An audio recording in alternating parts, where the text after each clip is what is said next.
I know that simple might sound like an oxymoron when we're talking about Trump and healthcare and what's going to happen in our industry.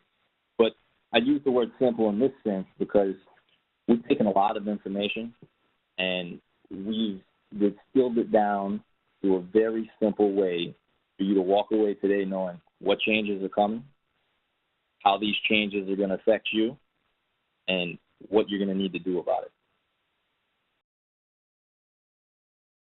Now, we certainly can't cover everything in 30 minutes, and I definitely don't want to keep any longer than that. So we're going to touch on a few areas today. We're going to talk about the ACA, MACRA and MIPS, and value-based medicine. Now, to be clear, the material we're about to cover can be distinguished by 3 levels of certainty. What we know. This pertains to facts, things that are certain. What we think we know, these are things that haven't happened yet, but there's strong evidence out there they will. And what we know we think is going to be our recommendations. So the 3 things we're going to focus on, we're going to start with the Affordable Care Act. And we're going to approach this from 3 different perspectives.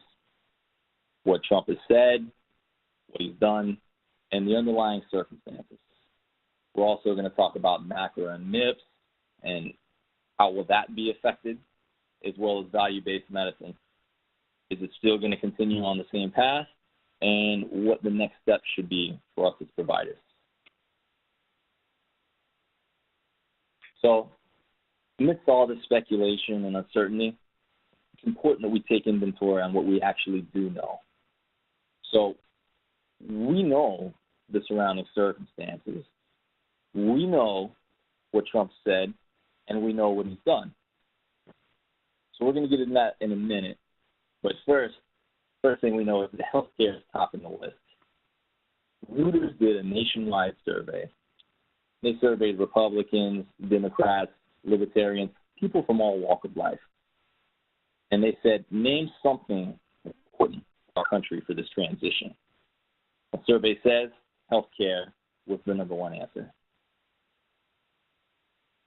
We know that Trump has a 7-point plan. He's definitely going to work on making changes to Obamacare. He would like health insurance to be purchased across state lines, which would inject a lot of competition.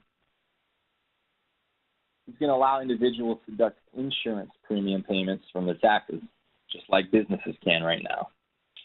He'd like to implement tax-free health savings accounts. He wants there to be price transparency from practices, providers, hospitals. And he believes that Medicaid should be handled on state level, that each individual state is better suited to handle their population rather than the federal government. And last, number 7, he wants to allow U.S. citizens to purchase drugs overseas from overseas providers.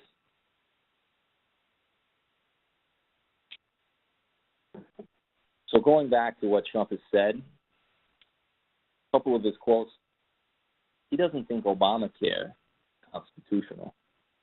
He said we have to repeal it and replace it with something that's less expensive.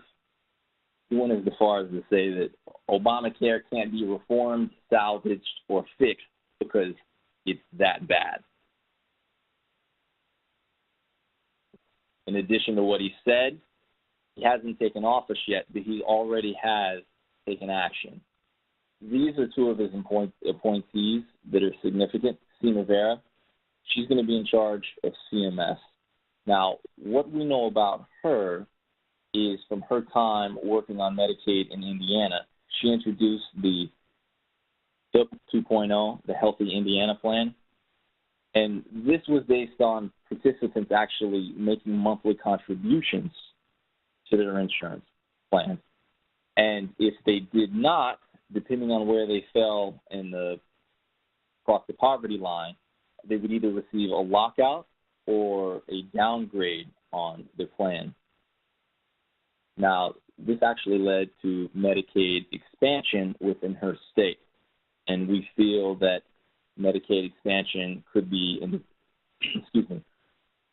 happening once she takes office. The other appointee was Tom Price, who's going to be in charge of HHS.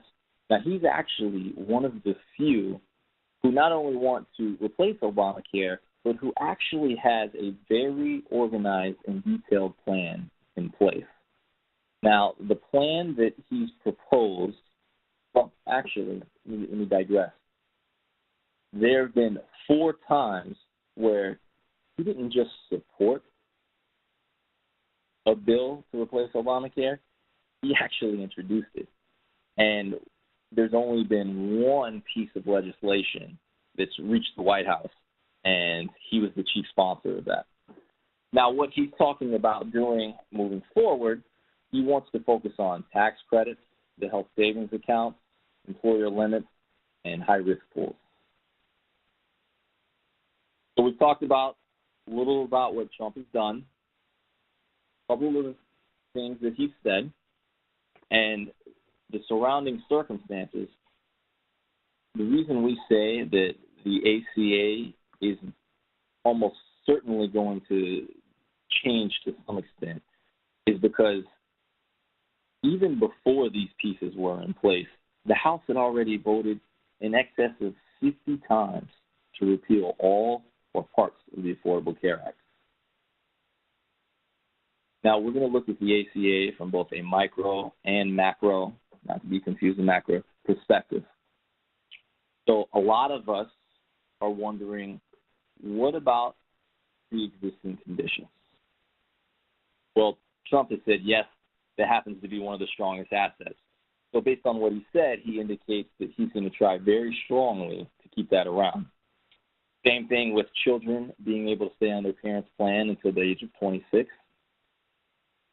And when asked about the total number of insured, he said he's going to take care of everybody. And he said this pre-election that that's his standpoint, and he didn't care if it was going to cost him votes or not. He said everybody's got to be covered, even though that's kind of an un-Republican thing for him to say.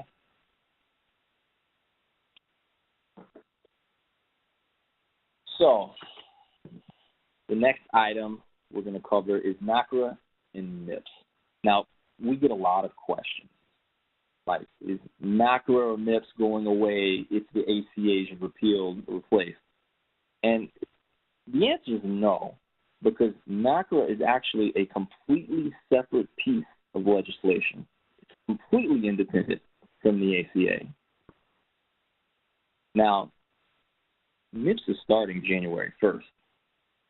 For those of you who don't have a plan yet, that's in 2 weeks.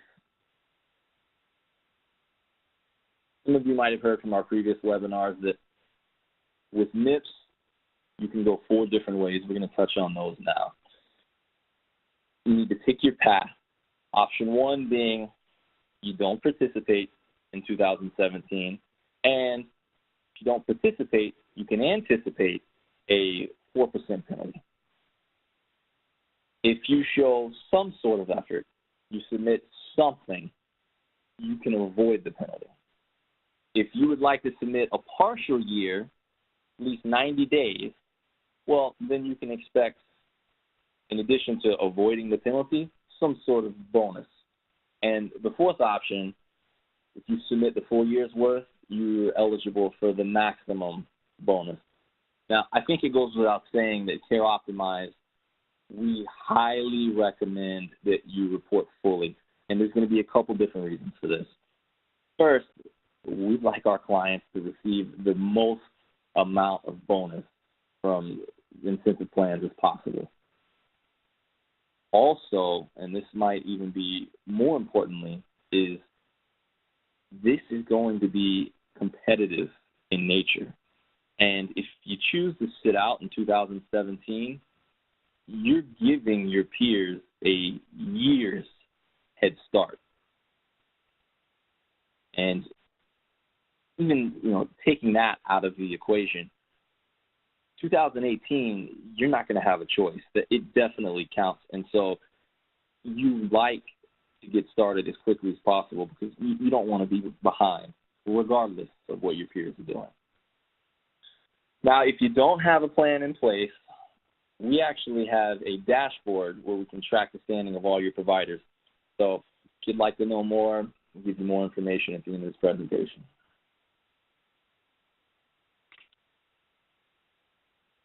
Now, value-based reimbursement means moving away from a fee-for-service model. And this is something that's received widespread bipartisan support. It's actually kind of politically neutral, the Switzerland of this war. So whatever program comes about with Trump's taking office, it's going to focus on patient needs, patient satisfaction, going to focus on minimizing costs, which he's already stressed, and it's going to reward providers who innovate and execute. So what you need to do, if you haven't figured it out already, you need to prepare for value medicine. You should invest in population health management tool to normalize patient data from multiple sources, identify high cost and patient groups, and automate patient outreach.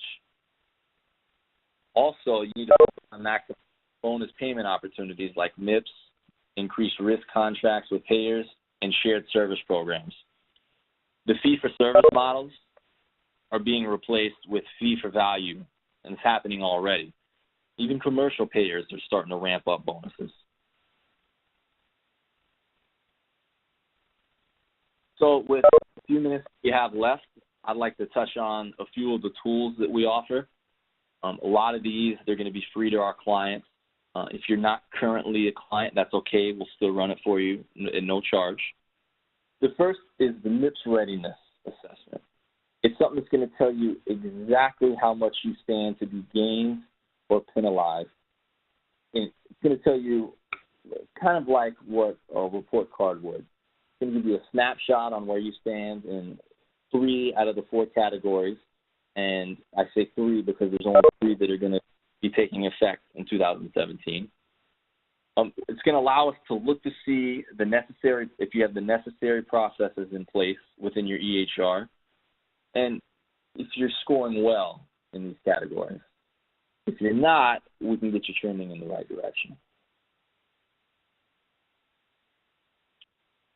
For the state of the practice review, this is going to assess the overall health of your practice. We're going to look at everything from your workflows, your scheduling, your billing, make sure there's maximum optimization in your EHR. It's going to cover your details of your accounts receivable, your payers, and your self-pays by volume, existing and potential denials, automation and tasking, patient scheduling, and clinical workflow. CareOptimize also offers practices a suite of analytics tools to ensure that you transition into value-based care models effectively. This includes the population health management and care management, which will allow you to have not just a centralized data warehouse, but also to stratify your patient, your patient base on your practice's preferences, the costs and utilizations. Even automate your outreach to patient groups based on your criteria. It also includes a coding module which will uncover missed codes, making sure that nothing slips through the cracks and increasing your payments.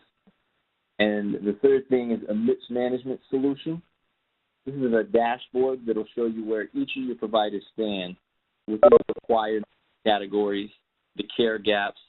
It offers measures that will yield higher scores, and it's going to automatically submit to CMS. If you'd like to see any of these tools or hear about how we've been helping clients, you can reach out and let us know.